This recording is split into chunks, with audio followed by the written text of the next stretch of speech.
বাংলাদেশে নতুনভাবে পুলিশ লীগের অস্তিত্ব আমরা রাখতে চাই না। তো পরিতাপের বিষয়, জুলাই গ্রাফিতি এটা তো আপনার আমার বাপের গ্রাফিতি না, এটা হচ্ছে বাংলাদেশে আওয়ামী লীগ যে গণহত্যা চালিয়েছে সেটাকে তুলে ধরার গ্রাফিতি। এটা তো 16 বছরের জুলুম নির্যাতনকে চিত্রায়িত করার পথ। তাহলে এখানে কেন সরকার দলীয় ছাত্র সংগঠন বাধা দিবে? ছাত্র দলের যারা চট্টগ্রামে বাধা দিয়েছিল এদেরকে চিহ্নিত করে দ্রুত সময়ের ভিতর বহিষ্কার করতে হবে এবং পুলিশের চিহ্নিত অপরাধী যিনি আমাদের বোনদেরকে গ্রাফিতি করতে দেন নাই এবং তাদেরকে টেনে হিস্ট্রি নির্যাতন করা হচ্ছে সেই পুলিশকে অতি দ্রুত সাসপেন্ড করতে হবে এবং তাকে চাকরি থেকে অব্যাহতি দিতে হবে। বাংলাদেশে নতুনভাবে পুলিশ লীগের অস্তিত্ব আমরা রাখতে চাই না।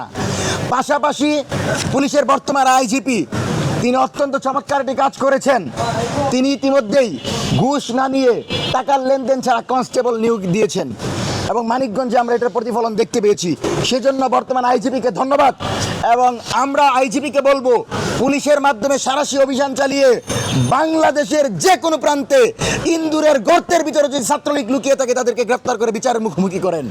কোনোভাবেই কোনো প্রক্রিয়ার মধ্য দিয়ে হাসিনা, কামাল, ছাত্রলীগ, আওয়ামী লীগের বিচার ছাড়া বাংলাদেশে আওয়ামী পৃষ্ঠপোষকতার কোনো রাজনীতি চলতে পারে না। সম্মানিত সাংবাদিক বন্ধুগণ, মঞ্চ 24 3 দফা দাবি পেশ করছে। রামিসা হত্যাকাণ্ডের বিচার 7 দিনের ভিতর সমাপ্ত করে দ্রুত সময়ের ভিতর বিচার কার্য সরাসরি সেটার প্রতিফলন দেখাতে হবে, অর্থাৎ বিচারের রায় এবং বিচার কার্যকর করতে হবে 7 দিনের মধ্যে।